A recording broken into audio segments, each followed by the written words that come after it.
PEGI 18.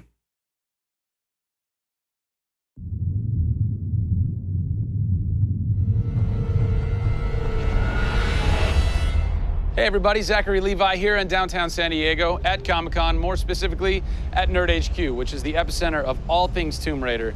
The anticipation is building as the team from Crystal Dynamics continues to say that this could be the game of their careers. Today we're going to dig a little bit deeper into the story with some of the key writers and designers who are brave enough to tackle the origin stories of Lara Croft. These are the final hours of Tomb Raider.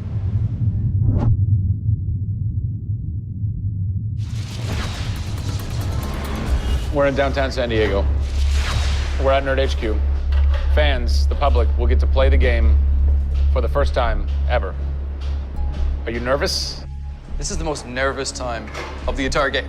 This is huge for us. This is the first time we're giving anybody the opportunity to put their hands on the game. It's not finished yet. It's hard to send it out into the world like that. It's a little young, it's a little fresh. When you put it in the public's hands, you're getting a very raw, unfiltered, like, hey, this is what we love and this is what we don't. You'll start to read about it now.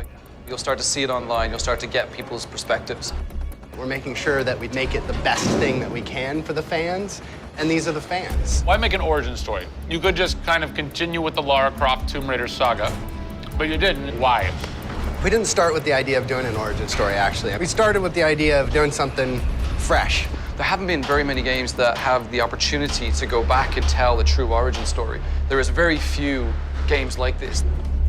In the history of the Tomb Raider franchise, there has not been a female lead writer until now, Rhianna Pratchett. For me, I didn't think of it like we needed a female writer to do that.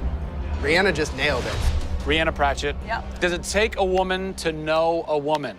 It probably helps, but I don't kind of think about it as much as everyone else does. I tend to think of myself as being a writer first. There is some of me in her, absolutely. She's very bookish, she's very in her head. I went to public school, I actually learned archery. Camilla did as well, I heard.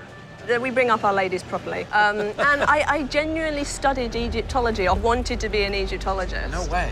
You know, I've always been a huge fan of kick-ass females. I mean, I grew up on Terminator and Aliens. Yeah. You know, fighting aliens in the future. I thought that was what girls did. It's great to be here at Comic-Con. This is my first time. People are really responding to this kind of new Lara. The fans have been great. They've been very supportive. I want to kind of live up to their expectations. I grew up going to fantasy and science fiction conventions. Now here I am looking at a Tomb Raider poster on the side of a building for a Tomb Raider game I have written. Can't quite process that, but it's very cool.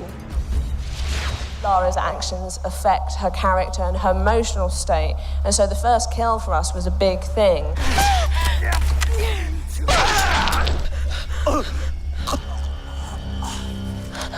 It's not comfortable to watch, and it shouldn't be. Oh, God! And it is about picking yourself up, despite the fact that you're scared. You can't have bravery without fear. In video games, you're kind of tweaking all the way down to delivery. Yeah. Blessing or curse. Games development can be quite harsh on narrative. You know, you can lose levels or characters. You have to be amazingly flexible. When is the script finally finished? You get insight when you see it through your audience's eyes. Yeah. So once the story gets to a point where we can start sharing with people, where we can start putting it on the screen, then we start to understand, are people getting from it what we want them to get from it? The feedback is that it's really fulfilling our primary goals of delivering a story that introduces people to a Lara Croft, but also just takes them on an amazing adventure.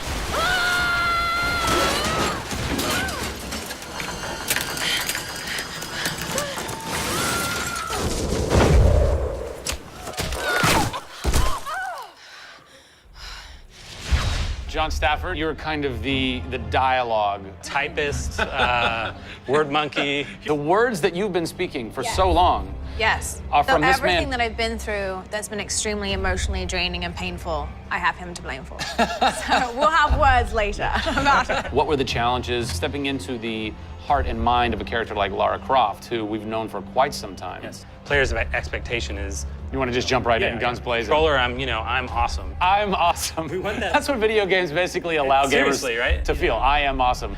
Challenge for me is to show her vulnerable. We're shipwrecked on an island inside the Dragon's Triangle. Still have a very playable game, but also show real emotional character. It's very difficult to do that in game. Please come and get me. You can do this, Lara.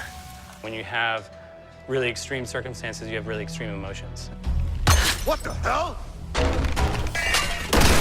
hide from me, outsider! It's all about her survival.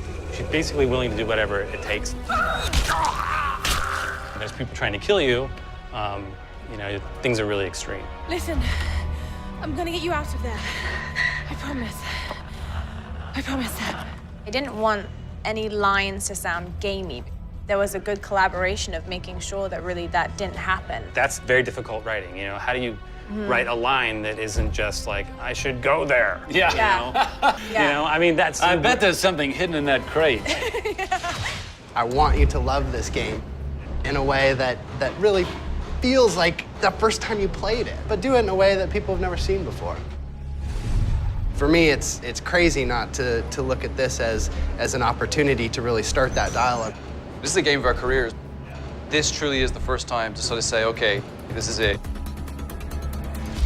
Well, now that we know a bit more about what it takes to reimagine an icon from the ground up, we're headed east to go behind the sounds of Lara's journey, a journey that is heightened and shaped by cinematic score and sound design. I hope to see you on the next episode when we talk to who's behind what we're hearing in Tomb Raider.